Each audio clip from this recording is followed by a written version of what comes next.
네, 오늘은 지난주에 이어서 에베소서 2장 말씀을 함께 살펴보도록 하겠습니다.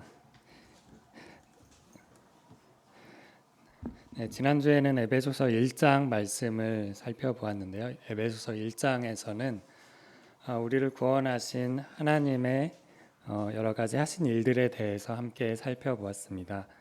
네, 에베소서 1장에서는 하나님께서 창세전에 우리를 택하시고 예수님께서 피로 우리 죄를 속죄해 주시고 또 성령님께서 인치심을 해주셨다는 내용을 함께 공부했습니다. 그리고 이러한 성도들이 모여서 함께 이루고 있는 곳이 교회라고 볼 수 있습니다. 그래서 오늘은 에베소서 2장에서는 이제 본격적으로 교회에 대한 이야기가 나온다고 볼 수 있습니다. 에베소서 2장에서는 크게 내용적으로 보면 세 가지 내용으로 나눠져 있다고 볼 수 있습니다. 지금은 나오는 네. 혹시 파워포인트 화면으로 넘겨주실 수 있으시면 넘겨주시면 좋을 것 같습니다. 에베소서 2장은 주제는 함께 지어져가는 교회로 라는 주제로 함께 말씀을 나누도록 하겠습니다. 에베소 2장은 내용적으로 보면 크게 세 가지 내용으로 나누어져 있습니다. 첫 번째 1절부터 10절까지는 1장과 어쩌면 비슷하게 연계되는 내용으로 믿는 자에게 주어진 축복에 대해서 살펴보는 내용입니다. 그리고 11장부터 19절까지는 이제 본격적으로 교회에 대해서 나오는 내용이라고 볼 수 있습니다. 우리가 흔히 성경적으로 사람을 분류할 때는 유대인과 이방인으로 분류를 하고 있습니다. 하지만 이제 교회 시대가 오면서 그러한 분류가 없어지고 교회라는 새로운 인류가 발생하게 되었습니다. 그리고 이 내용이 11절부터 19절에 나와 있습니다. 그리고 20절부터 22절까지는 오늘 주제 말씀이라고 할 수 있는 함께 지어져가는 교회에 관한 내용을 함께 세 부분으로 나누어서 살펴보도록 하겠습니다. 먼저 믿는 자에게 주어진 축복에 대해서 살펴보도록 하겠습니다. 같이 에베소서 2장 말씀을 1절부터 10절까지 한 목소리로 읽고 말씀을 나누도록 하겠습니다. 에베소서 2장 1절부터 10절까지 말씀을 한 목소리로 읽어보도록 하겠습니다. 네, 찾으셨으면 함께 읽도록 하겠습니다. 시작. 그는 허물과 죄로 죽었던 너희를 살리셨도다. 그때 너희는 그 가운데서 행하며 이 세상 풍조를 따르고 공중의 권세 잡은 자를 따랐으니 곧 지금 불순종의 아들들 가운데서 역사하는 영이라. 전에는 우리도 다 그 가운데서 우리 육체의 욕심을 따라 지내며 육체와 마음에 원하는 것을 하여 다른 이들과 같이 본질상 진노의 자녀이었더니 긍휼이 풍성하신 하나님이 우리를 사랑하신 그 큰 사랑을 인하여 허물로 죽은 우리를 그리스도와 함께 살리셨고 너희는 은혜로 구원을 받은 것이라. 또 함께 일으키사 그리스도 예수 안에서 함께 하늘에 앉히시니 이는 그리스도 예수 안에서 우리에게 자비하심으로써 그 은혜의 지극히 풍성함을 오는 여러 세대에 나타내려 하심이라. 너희는 그 은혜에 의하여 믿음으로 말미암아 구원을 받았나니 이것은 너희에게서 난 것이 아니요 하나님의 선물이라. 행위에서 난 것이 아니니 이는 누구든지 자랑하지 못하게 함이라. 우리는 그가 만드신 바라 그리스도 예수 안에서 선한 일을 위하여 지으심을 받은 자니 이 일은 하나님이 전에 예비하사 우리로 그 가운데서 행하게 하려 하심이니라. 네, 이 부분에서는 먼저 하나님을 믿기 전에 사람의 상태에 대해서 나오고 있습니다. 1절에 보면 사람은 하나님을 믿기 전에 허물과 죄로 죽었다고 기록되어 있습니다. 사실 우리들이 기도를 할 때거나 말을 할 때는 죽을 수밖에 없는 사람들이라는 표현도 하긴 하는데 성경에서는 사실 우리들이 하는 말보다 조금 더 명확하게 그냥 죽었다라고 표현하고 있습니다. 마찬가지로 우리가 하나님을 알기 전에는 우리가 가지고 있는 허물과 죄로 인해서 명백하게 죽었던 사람들이었습니다. 사실 이 죽었다는 것의 의미인 허물과 죄로 죽은 것은 사람이 범한 여러 가지 제약된 행동, 그 죄의 열매라기보다는 조금 더 죄 많은 본성 때문에 허물과 죄로 죽었다라고 볼 수 있습니다. 사실 저도 어렸을 때부터 교회를 다닌 사람으로 입장에서 어렸을 때는 이 죄의 열매를 잠깐씩 바라보게 되는 것 같습니다.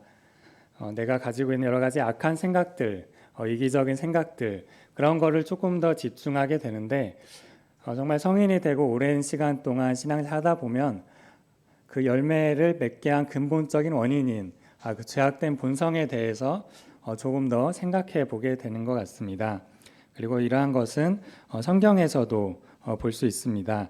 같이 마태복음 12장 35절 말씀을 함께 제가 읽어보도록 하겠습니다. 마태복음 12장 35절 말씀입니다. 선한 사람은 그 쌓은 선에서 선한 것을 내고 악한 사람은 그 쌓은 악에서 악한 것을 내느니라. 이러한 말씀에서도 볼 수 있듯이 하나님을 믿기 전에 사람은 죄악된 본성으로 인해서 허물과 죄로 죽었던 사람들이었습니다. 그리고 이 세상의 풍조를 따르고 공중의 권세 잡은 자를 따랐다는 사실을 알 수 있습니다. 공중의 권세 잡은 자는 바로 우리가 잘 알고 있는 사탄을 뜻한다고 볼 수 있습니다. 그리고 이 사탄은 이 공중의 권세를 잡았다는 것처럼 생각보다 권한이 있고 많은 사람들이 하나님을 잘 믿지 못하도록 회방하는 일을 한다고 볼 수 있습니다. 고린도후서 4장 4절 말씀을 제가 찾아서 읽어보도록 하겠습니다. 고린도후서 4장 4절입니다. 그 중에 이 세상의 신이 믿지 아니하는 자들의 마음을 혼미하게 하여 그리스도의 영광의 복음의 광채가 비치지 못하게 함이니 그리스도는 하나님의 형상이니라. 이 부분에서도 볼 수 있듯이 공중의 권세 잡은 자는 사탄을 뜻하고 이 사탄이 하나님을 믿는 사람들을 계속해서 방해하고 있다고 볼 수 있습니다. 그리고 이 에베소 2장에 나와 있는 죽었다는 상태는 사실 신체적인 죽음이라기보다는 영적인 죽음이라고 보는 것이 더 성경적인 관점이라고 볼 수 있습니다. 성도님들이 잘 아시겠지만 아담과 하와가 범죄한 뒤에 바로 숨이 끊어지는 육체의 죽음을 맞이한 것은 아닙니다. 하지만 하나님과 교제가 단절되었듯이 죄악된 사람들은 하나님과 완전히 분리되게 됩니다. 이러한 것들이 영적인 죽음이다라고 알려져 있습니다. 이렇게 하나님을 믿기 전 사람은 허물과 죄로 죽었고 공중의 권세 잡은 사탄을 따랐으며 본질상 진노의 자녀였습니다. 이러한 사람이 어떻게 변할 수 있었을까요? 이것은 사람의 능력으로 변하는 것이 아니라 사람이 변하게 하는 원동력은 에베소 2장 4절에 있는 긍휼에 풍성하신 하나님이 우리를 사랑하신 그 큰 사랑을 인해서 사람은 허물과 죄로 죽었던 상태에서 변하게 되는 것입니다. 이렇게 긍휼에 풍성하신 하나님이 우리를 사랑하신 그 큰 사랑을 인해서 하나님을 믿게 되면 사람은 앞서 허물과 죄로 죽었던 상태가 아니라 다음과 같은 상태가 됩니다. 5절에 보면 그리스도와 함께 살리셨고 함께 일으키셨고 예수 그리스도와 함께 하늘에 앉히셨다라고 기록되어 있습니다. 앞서 제가 사람이 허물과 죄로 죽었던 것은 신체적인 죽음이라기보다는 성경적으로 보았을 때 영적인 죽음이다라고 볼 수 있다고 말씀을 드렸습니다. 하나님과 영적으로 죽었고 하나님과 교제가 단절되었던 사람을 살리기 위해서는 사람의 노력으로 살릴 수 있는 것이 아니라 오직 하나님을 통해서만 그 영적인 죽음 상태에서 벗어날 수 있습니다. 이러한 내용은 성경 전체적으로 나오는 내용이라고 볼 수 있습니다.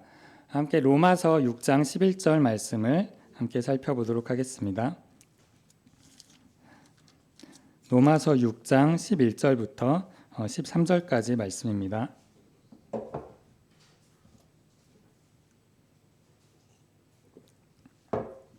로마서 6장 11절부터 13절까지 말씀을 제가 읽도록 하겠습니다. 이와 같이 너희도 너희 자신을 죄에 대하여는 죽은 자요 그리스도 예수 안에서는 하나님께 대하여는 살아있는 자로 여길지어다. 그러므로 너희는 죄가 너희 죽을 몸을 지배하지 못하게 하여 몸의 자욕에 순종하지 말고 또한 너희 지체를 불의의 무기로 죄에게 내주지 말고 오직 너희 자신을 죽은 자 가운데서 다시 살아난 자 같이 하나님께 드리며 너희 지체를 이의 무기로 하나님께 드리라. 제가 너희를 주장하지 못하리니 이는 너희가 법 아래 있지 아니하고 은혜 아래 있음이라.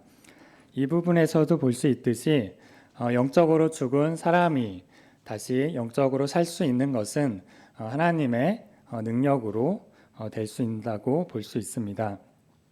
그리고 이렇게 영적으로 죽은 그런 사람들을 다시 살리시는 것에 그치지 않고 예수 그리스도와 함께 하늘에 앉히셨다고 6절에 기록되어 있습니다.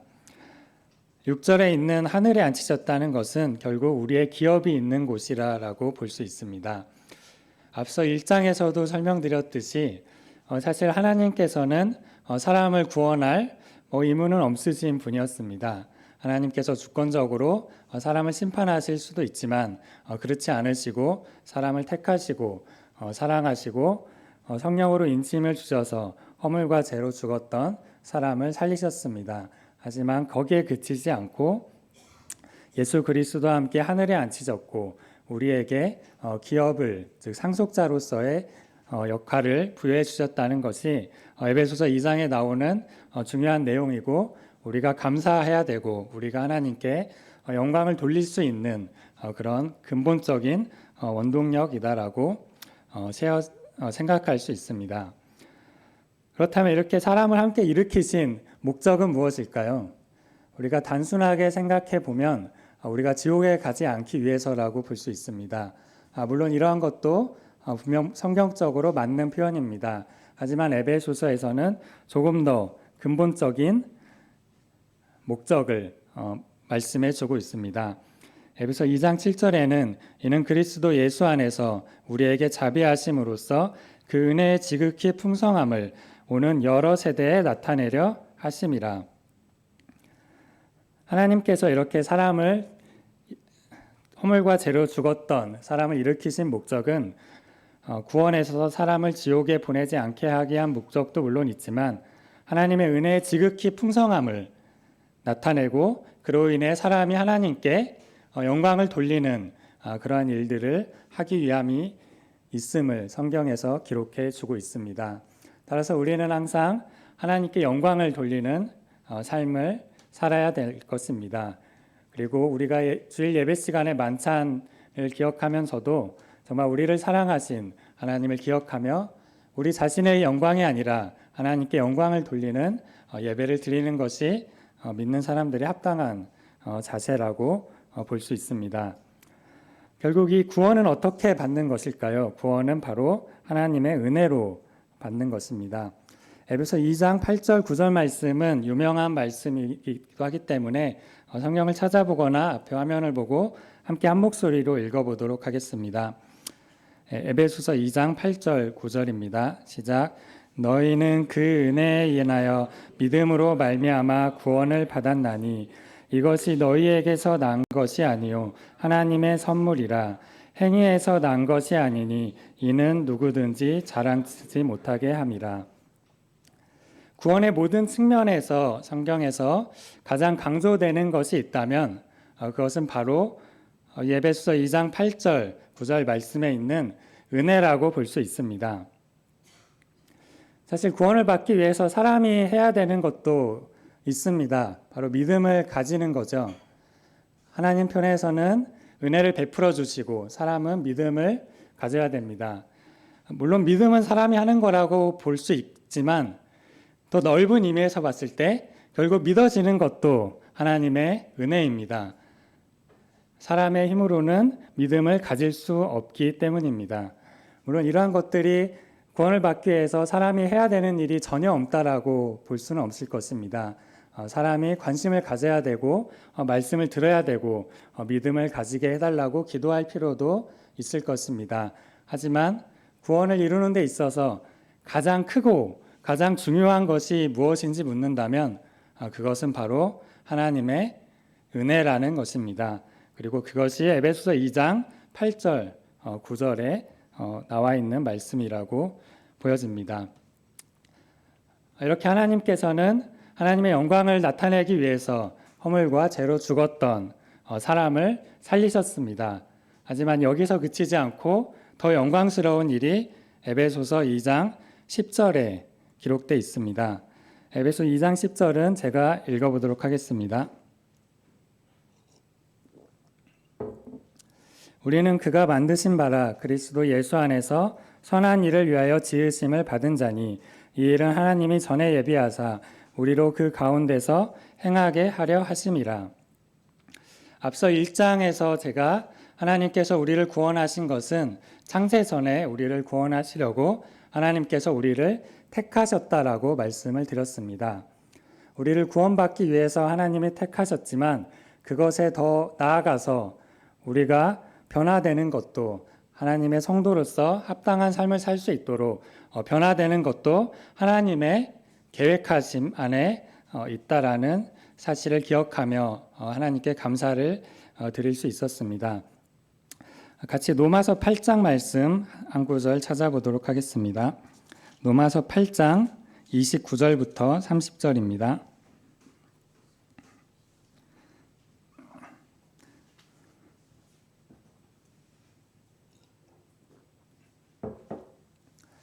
로마서 8장 29절부터 30절 말씀을 제가 읽도록 하겠습니다. 하나님이 미리 아신 자들을 또한 그 아들의 형상을 본받게 하기 위하여 미리 정하셨으니 이는 그로 많은 형제 중에서 맏아들이 되게 하려 하심이니라. 또 미리 정하신 그들을 또한 부르시고 부르신 그들을 또한 이롭다 하시고 이롭다 하신 그들을 또한 영화롭게 하셨느니라. 이 부분과 에베소서 2장 10절 말씀에서 볼 수 있듯이 하나님께서는 믿는 사람들을 미리 선택하시고 그 믿는 사람들이 선한 일을 행할 수 있도록 인도하시는 것도 하나님께서 미리 정하셨다라고 기록되어 있습니다. 이러한 것들이 정말 우리 교회 안에 있는 형제 자매님들에게 주는 하나님께서 베풀어진 큰 은혜라는 생각이 듭니다. 사실 하나님께서 우리를 사람을 그대로 두었다면 사람은 그냥 마귀의 종이 돼서 공중의 권세 잡은 자를 따라서 지옥에 갈 수밖에 없는 그런 사람들이었습니다. 하지만 그러지 않으시고 하나님이 택하시고 그리스도의 죄로 그리스도의 피로 우리 죄를 속해 주시고 성령님을 보내주시고 더 나아가서 성령님을 통해서 우리가 선한 일을 행할 수 있도록 미리 정하셨고 인도하신다는 사실을 기억하며 감사할 필요가 있다고 생각됩니다. 사실 우리가 성도들의 삶이 하나님께 영광을 돌리는 삶이라고 에베소서 말씀을 준비하면서 몇 번 말씀을 드렸습니다. 우리가 신앙생활하면서 가끔씩 하는 말이 우리가 정말 아는 것은 많은데 행하지 못해서 문제다라는 말을 하긴 합니다.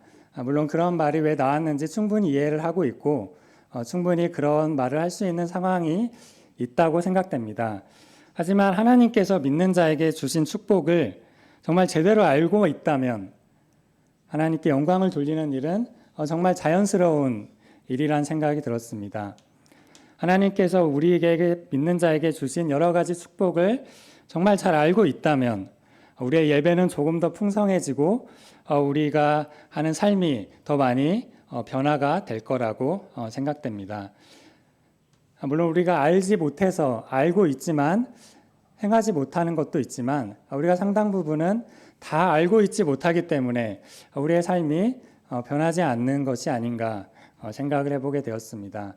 하나님께서 우리를 택하시고 우리를 선한 길로 인도하시는 그런 것이 정말 얼마나 영광스러운 일인지 하나님께 정말 지혜와 계시의 정신을 우리에게 부어주셔서 잘 알 수 있도록 기도하는 자세가 필요하다라고 생각이 됩니다. 다음으로 에베소서 2장 말씀에서 11절부터 19절까지 말씀을 함께 읽어보도록 하겠습니다. 에베소서 2장 11절부터 19절까지 말씀입니다. 네, 시작. 그러므로 생각하라. 너희는 그때 육체로는 이방인이요 손으로 육체에 행한 할례를 받은 무리라 칭하는 자들로부터 할례를 받지 않은 무리라 칭함을 받은 자들이라. 그때 너희는 그리스도 밖에 있었고 이스라엘 나라 밖의 사람이라.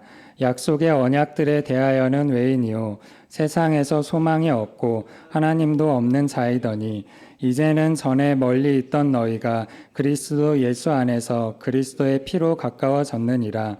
그는 우리의 화평이신지라. 둘로 하나를 만드사 원수된 것 곧 중간에 막힌 담을 자기 육체로 어시고 법조문으로 된 계명의 율법을 폐하셨으니 이는 이 둘로 자기 안에서 한 세 사람을 지어 화평하게 하시고 또 십자가로 이 둘을 한 몸으로 하나님과 화목하게 하려 하심이라.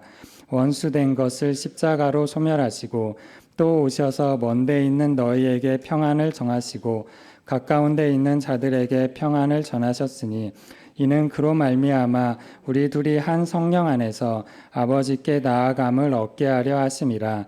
그러므로 이제부터 너희는 외인도 아니요 나그네도 아니요 오직 성도들과 동일한 시민이요 하나님의 권속이라. 이 부분에서는 이방인의 영적 상태에 대해서 나오고 있습니다. 사실 이러한 말씀을 볼 때는 성경이 쓰여진 당시의 상황을 조금 이해할 필요가 있는 것 같습니다. 우리는 사실 다 이방인이죠. 여기 유대인 안 계시죠? 네, 그렇기 때문에 이 말씀이 사실 우리에게는 크게 감흥이 되지 않을 수도 있지만 이때 당시는 유대인과 이방인들이 굉장히 같이 있기 어려운 그런 상황에 있었습니다.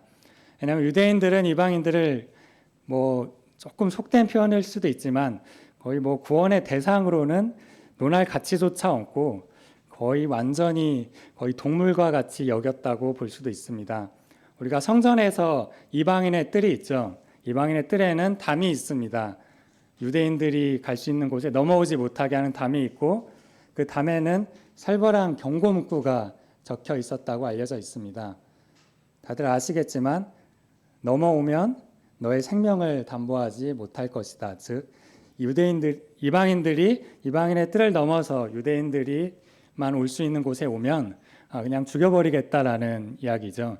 그리고 이렇게 유대인과 이방인들 사이에는 굉장히 큰 간격이 있었고 율법에 나오는 그런 식습관에 따라서도 도저히 같이 밥을 먹을 수도 없고 유대인들은 이방인이 있는 곳이 있으면 이렇게 피해서 갈 정도로 이렇게 같이 상종하지 않는 사람들이었습니다. 하지만 교회는 유대인과 이방인들이 함께 모이는 장소였습니다. 이게 우리가 다 같이 이방인인 상태에서는 그럴 수도 있지라고 하겠지만 이때 당시에는 거의 혁명적인 일이다라고 감히 표현할 수 있었을 것입니다. 그래서 이 부분에서는 이방인의 영적 상태에 대해서 먼저 나옵니다. 11절에 보면 할례를 받은 무리라 칭하는 자들로부터 할례를 받지 않는 무리라 칭함을 받는 사람들이 이방인이었다라고 알려져 있습니다. 할례란 쉽게 요즘 표현하면 포경 수술과 비슷한 형태로서 이스라엘 백성이 하나님께 택함을 받은 민족이라는 표시로서 행했던 이식이었습니다. 그래서 다윗과 골리앗 시기에도 골리앗이 하나님을 막 저주하니까 다윗이 저 할례도 받지 못한 저런 민족이 감히 하나님을 저주하느냐라고 표현했을 정도로 유대인들은 이 할례 받지 못한 사람 이방인들을 굉장히 무시했었습니다. 그리고 이방인들은 그리스도 밖에 있었고 약속의 언약들에 있어서도 외인이었고 세상에서도 소망이 없고 하나님도 없는 자였습니다. 이러한 것들은 사실 우리에게도 해당되는 말입니다. 우리도 이방인이었기 때문에 유대인들이 가지고 있었던 말씀을 가지고 있거나 유대인들이 받았던 언약을 그대로 가지고 있진 않았고 하나님 없이 살았던 사람이라고 볼 수 있습니다. 하지만 이렇게 큰 간극이 있었던 유대인과 이방인이 결코 하나가 될 수 없었던 유대인과 이방인이 하나가 되는 사건을 에베소서에서는 십자가로서 기록되어지고 있습니다. 에베소 2장 13절 14절 말씀을 제가 읽어보도록 하겠습니다. 이제는 멀리 있던 너희가 그리스도 예수 안에서 그리스도의 피로 가까워졌느니라. 그는 우리의 화평이신지라 둘로 하나를 만드사 원수된 것 곧 중간에 막힌 담을 자기 육체로 허시고. 이렇게 정말 하나가 될 수 없었던 유대인과 이방인들은 그리스도의 피로써 하나가 되는 그런 사건이 벌어지게 됩니다. 그는 우리의 화평이시고 둘로 하나를 만드사 원수된 곧 중간에 막힌 담을 자기 육체로 허셨다라고 기록되어 있습니다. 여기에 있는 중간에 막힌 담이 유대인과 이방인이 구분되어 있던 상징이라고 할 수 있는 성전 안에서 이방인의 뜰과 유대인들이 들어갈 수 있는 구역을 나누던 그런 담이었다라고 볼 수 있습니다. 이렇게 사람의 입장으로서는 도저히 함께할 수 없었던 유대인과 이방인들은 십자가로서 그리스도의 피로써 하나가 되었습니다. 그리고 그 하나가 된 것이 바로 우리가 있는 이 교회라는 사실을 기억하게 될 것입니다. 그래서 영적으로 믿는 사람은 새 사람이 되었습니다. 믿는 사람은 이제 유대인도 아니고 이방인도 아니고 새로운 사람이 되었습니다. 그리고 원수된 것을 십자가로 소멸하셨고 유대인들과 멀리 있는 자들과 가까이 있는 자들 모두에게 평안을 전했습니다. 그리고 한 성령 안에서 아버지께 나아갈 수 있는 그런 특별한 사람들이 되었습니다. 결국 교회는 지금까지 없었던 완전히 새로운 사람들, 결국 하나님께서 새로운 인류를 창조하셨다라고 볼 수 있습니다. 교회가 생기기 전에 성경적으로 인류를 두 부분으로 나눈다면 유대인 그리고 이방인이라고 볼 수 있습니다. 하지만 이제 교회가 생긴 뒤로 인류를 나눈다면 그리스도 안에 있는 자, 그리스도 밖에 있는 자로 이제 나눌 수 있습니다. 당연히 그리스도 안에 있는 자는 교회라고 볼 수 있습니다.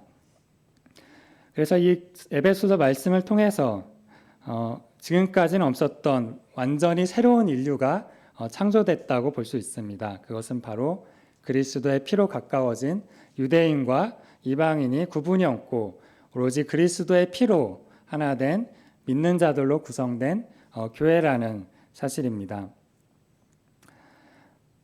사실 이 교회라는 것이 굉장히 성경에서는 특별한 자리를 차지한다라는 생각이 듭니다. 왜냐하면 교회는 감추어졌던 비밀이라고 기록되어 있기 때문입니다. 유대인들이 실패해서 어쩔 수 없이 하나님께서 요즘 있는 표현으로 플랜 B로서 마련한 것이 아니라 애초부터 하나님께서 유대인과 이방인들을 모아서 오로지 그리스도의 피로써 가까워질 수 있는 새로운 인류를 계획하셨고 그 계획을 실현했다는 것을 에베소서 말씀을 통해서 볼 수 있습니다. 따라서 하나님의 나라에는 유대인과 이방인의 구분이 없습니다. 에베소서 2장 19절에 보면 그러므로 이제부터 너희는 외인도 아니요 나그네도 아니요 오직 성도들과 동일한 시민이요 하나님의 권속이라고 기록되어 있습니다. 하나님의 나라에는 유대인이나 이방인이나 차별이 없습니다. 그리고 개인의 능력에도 차별이 없습니다. 오로지 그리스도의 피로 인해서 구원받은 사람들이 모여있는 장소입니다. 사실 지금은 사회 제도적으로는 계급이 존재하진 않지만 여러 가지 사회적인 지위라든지 재산이라든지 그런 걸로서 애매모호할 수는 있지만 계급이 나누어져 있다고 볼 수도 있을 것입니다. 하지만 교회 안에서는 그러한 차별이 없이 오로지 그리스도 안에 있는 사람들이 그리스도의 피로써 변화를 받은 사람들이 모여있는 곳이 교회라고 볼 수 있습니다. 여기서 권속이라는 말이 약간 우리말로 어려울 수 있는데 원문으로서는 오이케오스, 영어로는 하우스홀드라고 돼 있어서 하나님의 가족이라고 더 쉽게 표현하면 할 수 있을 것 같습니다. 이것은 1장에서 나왔던 하나님이 믿는 사람들을 자신의 아들들이라고 여겨졌던 것처럼 이렇게 교회 안에서 그리스도의 피로써 구원받은 성도들은 단순히 이제 종이 아니라 일꾼이 아니라 하나님의 가족으로서 같이 유업을 나눌 자로 여겨진다는 사실이 저희에게 또 감동이 된다고 생각이 들었습니다. 저는 이렇게 유대인과 이방인들이 하나가 되었다는 말씀을 보면서 한 가지 이러한 생각을 해보게 되었습니다. 유대인들은 굉장히 자부심이 있었습니다. 하지만 굉장히 자만했습니다. 유대인들은 성경적으로 보았을 때 정말 특별한 민족이었음은 부인할 수 없을 것입니다. 왜냐하면 하나님께서 직접 택하셨고 하나님께서 그들을 통해서 유대인들을 통해서 성경을 주셨고 율법을 주셨고 그들을 통해서 또 예수님이 태어나고 하셨기 때문입니다. 하지만 유대인들은 자만했습니다. 하나님께서 유대인들을 택한 목적은 유대인들만의 하나님으로 하나님을 나타내기 위함이라기보다는 유대인들을 통해서 많은 이방 사람들에게 하나님의 어떤 분이신지를 나타내게 하기 위함이라고 볼 수 있습니다. 교회 안에서 성경의 전체적인 관점 안에서 교회도 유대인 못지않게 어쩌면 유대인보다도 더 특별한 그런 존재라는 생각이 들었습니다. 그렇다면 유대인만큼 특별한 교회 성도들은 어떻게 해야 될까 한번 생각을 해보게 되었습니다. 첫 번째로 자부심은 충분히 가질 필요가 있습니다. 우리가 그냥 그저 그런 사람들이 아니라 정말 하나님께서 미리 택하시고 하나님께서 성령님을 인치해 주셔서 성령님으로서 계속 우리를 더 영화롭게 변화시켜 줄 수 있는 그런 특별한 사람들이라는 자부심은 충분히 가질 필요가 있습니다. 하지만 유대인들이 그랬던 것처럼 자만할 필요는 없습니다. 우리가 교회 안에 들어온 것이 우리의 어떠함 때문이 아니라 오로지 하나님의 은혜로 이루어진 것이기 때문입니다. 마찬가지로 유대인들에게 하나님이 함께 하셨던 것처럼 교회는 세상 사람들에게 하나님의 어떠하신가를 마땅히 보여주어야 하는 것입니다. 자부심을 가질 필요는 있지만 자만심을 가질 필요는 없이 우리 교회를 통해서 우리 성도들을 통해서 하나님의 어떤 사람인지를 충분히 보여줄 수 있을 때 하나님께서 우리를 택하시고 하나님께서 영광을 받으시는 일이 더 잘 이루어질 거라는 생각이 듭니다. 따라서 우리는 자부심은 가질 필요가 있지만 유대인처럼 자만하지는 않고 주변 사람들에게 하나님을 전할 수 있는 통로가 되어야 된다고 생각을 하게 되었습니다. 다음으로 이제 주제 말씀이라고 할 수 있는 20절부터 22절 말씀을 함께 보도록 하겠습니다. 에베소서 2장 20절부터 22절 말씀을 한 목소리로 읽어보도록 하겠습니다. 시작. 너희는 사도들과 선지자들의 터 위에 세우심을 입은 자라. 그리스도 예수께서 친히 모퉁이 돌이 되셨느니라.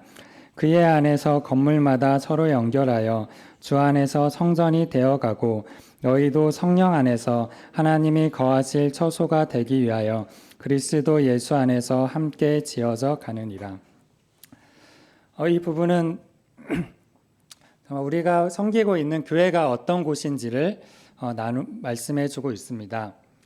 사실 교회는 건물 그 자체라기보다는 성도들이 모여있는 곳이 교회라고 볼 수 있습니다. 그리고 그 교회는 20절에 보면 사도들과 선지자들의 터 위에 세우심을 입었다고 기록되어 있습니다. 건물로 비유하자면 건물을 질 때 가장 먼저 해야 될 것이 기초공사입니다. 요즘엔 건물을 짓는 기술이 굉장히 발달해서 기초를 닦는 공사를 해보면 건물이 과연 언제 질까라는 생각이 드는데 기초만 공사가 탄탄하게 되면 건물이 올라가는 것은 금방인 것 같습니다. 근데 이 교회의 기초는 바로 사도들과 선지자들의 터 위에 세우심을 받았다고 기록되어 있습니다. 사도는 바로 예수님의 12제자와 특히 이방인의 사도였던 사도 바울이라고 볼 수 있습니다. 그리고 이 사도는 교회의 기초를 놓는 그런 특별한 역할을 했다고 성경에 기록되어 있습니다. 그렇다면 이 선지자들은 누구일까요? 선지자들은 여기서 구약에도 많은 선지자들이 있지만 구약에서는 교회에 대한 구체적인 언급이 나와 있지 않은 것을 보았을 때 구약의 선지자들을 의미하는 것이라고 보기는 어려울 것 같습니다. 신약에서도 선지자라는 말이 자주 나오지는 않지만 아주 가끔 나옵니다. 혹시 어디인지 알고 계시는 분 계신가요? 사도행전 13장 1절에 보면 선지자라는 말이 나옵니다. 제가 찾아서 읽어보도록 하겠습니다.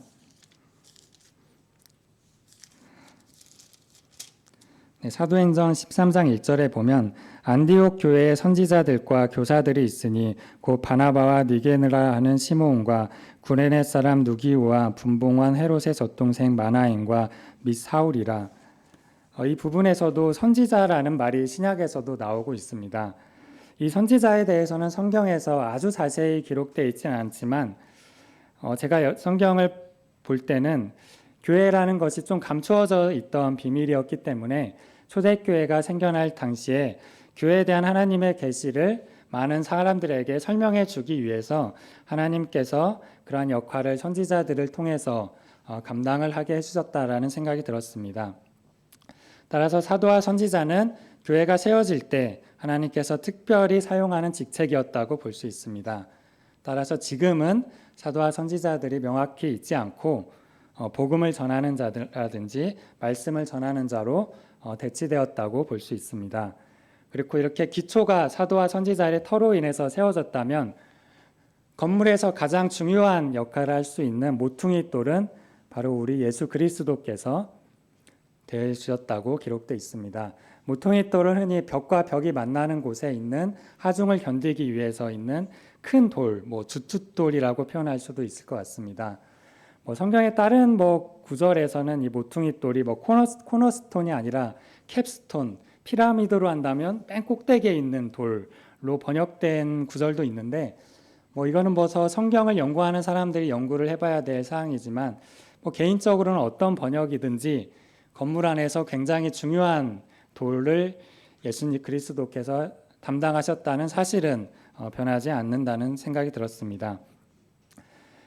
자, 이렇게 터는 사도와 선지자들이 세우셨고 가장 중요한 돌이 그리스도가 세워졌다면 남은 것들이 필요하죠. 그 남은 것들은 영광스럽게도 바로 우리들을 위해서 채우신다는 사실을 기억하며 감사를 해야 될 것 같습니다. 건물마다 서로 연결되어 주 안에서 성전이 되어간다고 했습니다.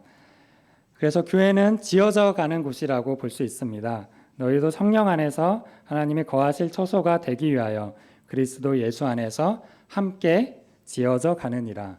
따라서 교회는 지어져 가는 것이라고 볼 수 있습니다. 누구를 위해서, 누구를 통해서 지어져 갈까요? 바로 우리들을 위해서 지어져 가고 있다는 사실을 기억해야 됩니다. 사실 1장에서도 하나님께서 우리를 택하셨다, 그리스도께서 피로 우리의 죄를 해결해 주셨다라고 제가 말씀드렸습니다. 이 두 가지 사실은 이미 이루어진 사실입니다. 하나님께서 주권적 인내로 이루어졌고 변하지 않을 사실입니다. 하지만 성령님께서 우리 안에 거하신다는 사실은 이루어졌지만 앞으로도 계속 이루어지고 있는 일입니다. 마찬가지로 교회는 지어져 가는 곳입니다. 그리고 그 교회 안에서 하나님께서 거하실 처소가 된다라고 기록되어 있습니다. 사실 사람들은 어떤 것을 주목할까요? 이제 전 세계인들의 스포츠 숙제인 올림픽이 열리기 때문에 많은 사람들은 그것에 집중할 것입니다. 그리고 우리나라에서는 최근에 가장 우리나라 전 국민의 이목을 끈 행사라면 정치적으로 당의 지도자를 뽑는 선거가 있었기 때문에 그 선거에 이렇게 비가 오고 더운 날씨 속에서도 많은 기자들과 사람들이 모였습니다. 하나님께서는 놀랍게도 그런 곳에 관심이 있으신 것이 아니라 두세 사람이 내 이름을 모인 곳에 이렇게 좀 세상에서는 다소 주목하지 않더라도 하나님을 섬기고 있는 사람들이 모인 곳에 함께 하시고 저희들을 통해서 이 나머지 교회를 지어져 나간다는 사실을 기억하며 감사할 필요가 있습니다. 결국 교회는 아직 완성된 것이 아니라 공사 중이라고 볼 수 있습니다. 공사 중이라면 조금 정돈이 안 될 수도 있고 부족한 부분이 있을 수도 있죠.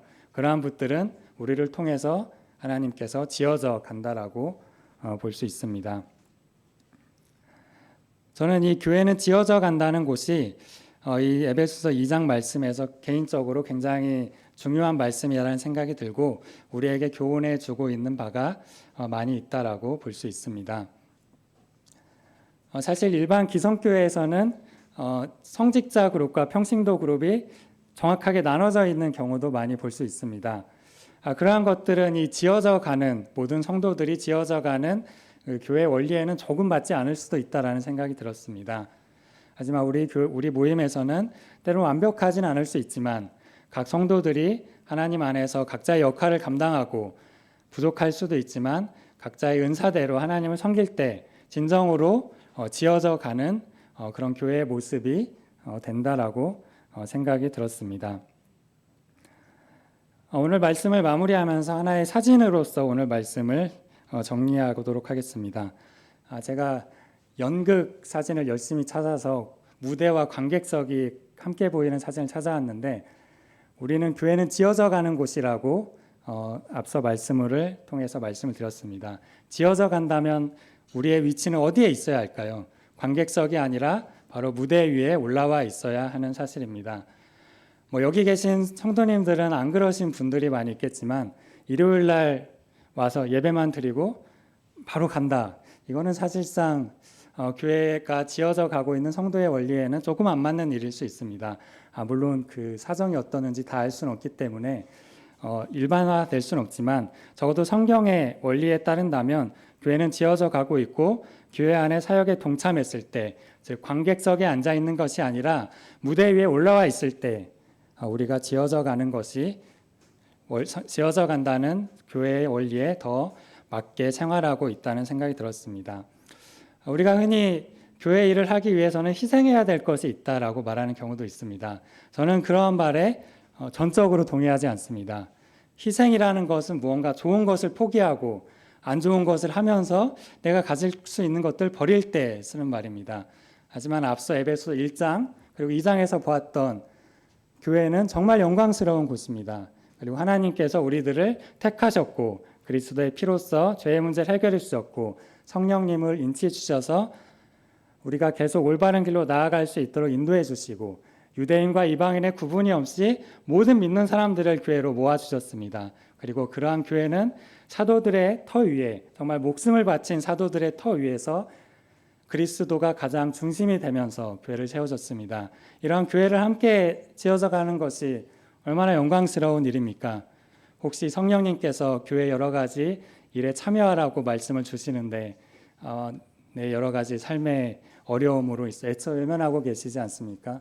그렇다면 조금 더 영광스러운 일에 참여하라고, 교회를 함께 지어져 가라는 더 영광스러운 일에 참여하라는 말씀을 하면서 오늘 말씀을 마무리하도록 하겠습니다. 함께 기도하시도록 하겠습니다.